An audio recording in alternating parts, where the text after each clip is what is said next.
Now, the long road to peace requires Palestinian partners committed to making this journey. We must isolate Hamas unless and until they renounce terrorism, recognize Israel's right to exist, and abide by past agreements. There is no room at the negotiating table for terrorist organizations. That is why I opposed holding elections in 2006 with Hamas on the ballot.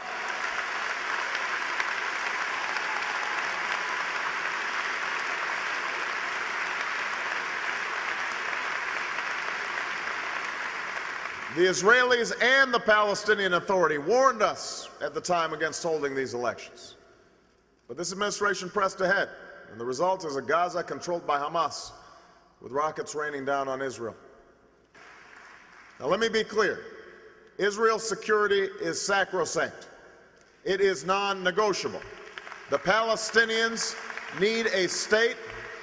The Palestinians need a state that is contiguous and cohesive, and that allows them to prosper. But any agreement with the Palestinian people must preserve Israel's identity as a Jewish state with secure, recognized, defensible borders.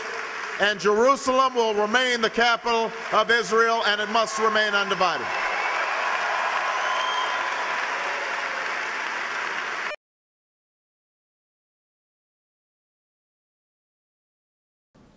The United States believes that negotiations should result in two states with permanent Palestinian borders with Israel, Jordan, and Egypt, and permanent Israeli borders with Palestine.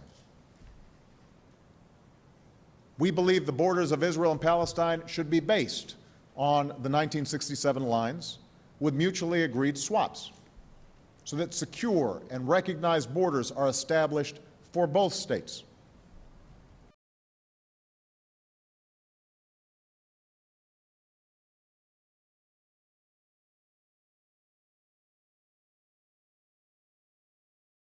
Israel wants peace. I want peace.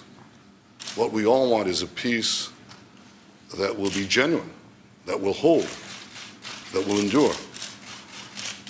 And I think that we both agree that a peace based on illusions will crash eventually on the rocks of Middle Eastern reality.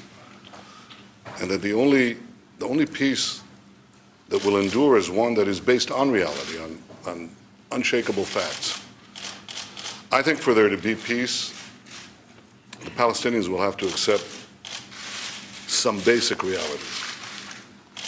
The first is that while Israel is prepared to make generous compromises for peace, it cannot go back to the 1967 lines, because these lines are indefensible, because they don't take into account certain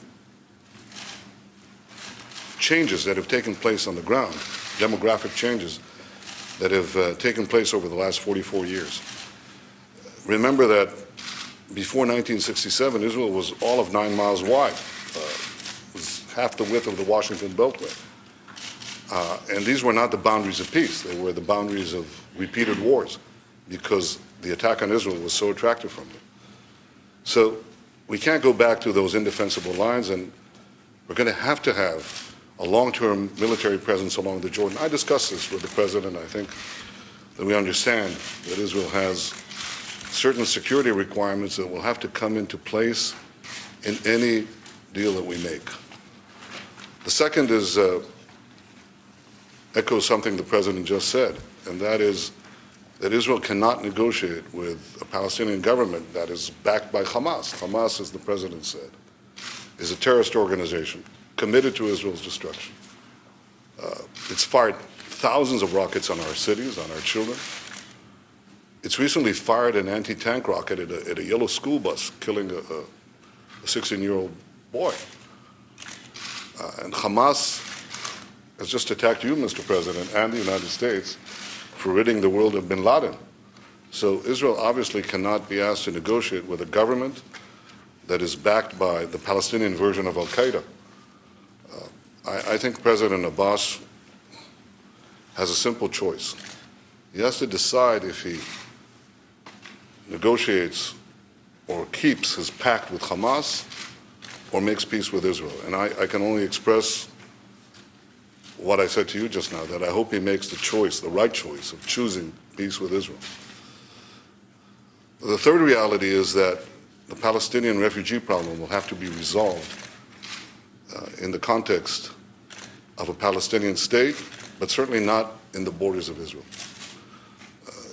The Arab attack in 1948 on Israel resulted in two refugee problems: Palestinian refugee problem and Jewish refugees, roughly the same number, who were expelled from Arab lands. Now, tiny Israel absorbed the Jewish refugees, but the vast Arab world refused to absorb the Palestinian refugees.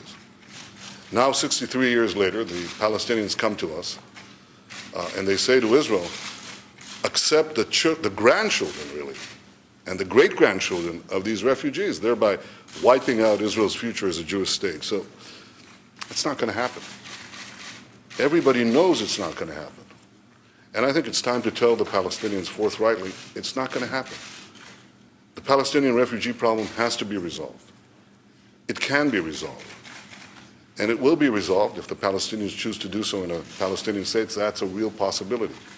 But it's not going to be resolved within the Jewish state. The President and I discussed all these issues, and I think we may have differences here and there, but I think there's an overall direction that we wish to work together to pursue a real, genuine peace between Israel and its Palestinian neighbors, a peace that is defensible. Mr. President, you're the leader of a great people, the American people, and I'm the leader of a much smaller people. A great people. It's a great people, too. It's the ancient nation of Israel. And you know, we've been around for almost 4,000 years. We've experienced struggle and suffering like no other people. We've gone through expulsions and pogroms and massacres and the murder of millions. But I can say that even at the nadir of the valley of death, we never lost hope, and we never lost our dream of reestablishing a sovereign state in our ancient homeland, the land of Israel. And now it falls on my shoulders as the Prime Minister of Israel at a time of extraordinary instability and uncertainty in the Middle East to work with you to fashion a peace that will ensure Israel's security and will not jeopardize its survival. I take this responsibility with pride, but with great humility, because, as I told you in our conversation, we don't have a lot of margin for error. And because, Mr. President,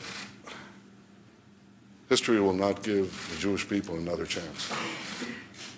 So in the coming days and weeks and months, I intend to work with you to seek a peace that will address our security concerns, seek the genuine recognition that we wish from our Palestinian neighbors, and give a better future for Israel and for the entire region. And I thank you for the opportunity to exchange our views and to work together for this common end. Thank you, Mr. President.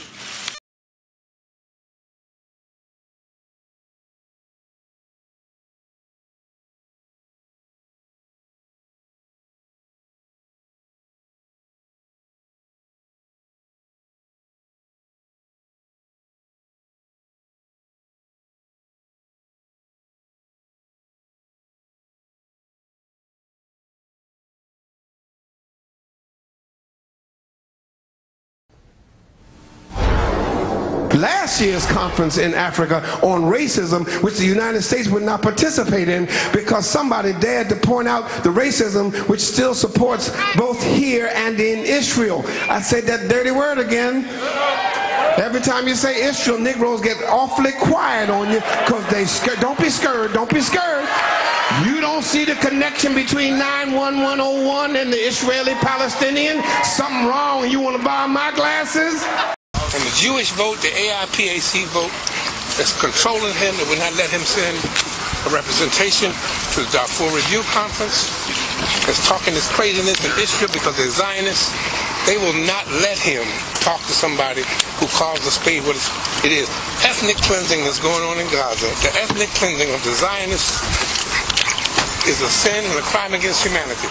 Now, in a radio interview earlier today, Reverend Wright attempted to clarify his comments, saying that he was talking about, quote, Zionists, not just Jews. But as shocking as that tape is, doesn't it pretty much fit what we already know about Jeremiah Wright? Now, he spent years in his church spewing the most vile hatred. We bombed Hiroshima, we bombed Nagasaki, and we nuked far more than the thousands in New York and the Pentagon, and we never batted an eye. The stuff we have done overseas is now brought right back into our own front yards. America's chickens are coming home to roost. What's going on in white America, U.S. of KKKA? We cannot see how what we are doing is the same thing Al-Qaeda is doing under a different color flag. God damn America, that's in the Bible for killing innocent people. God damn America for treating our citizens as less than human. God damn America. But still, the president claims, oh, he never heard any of this.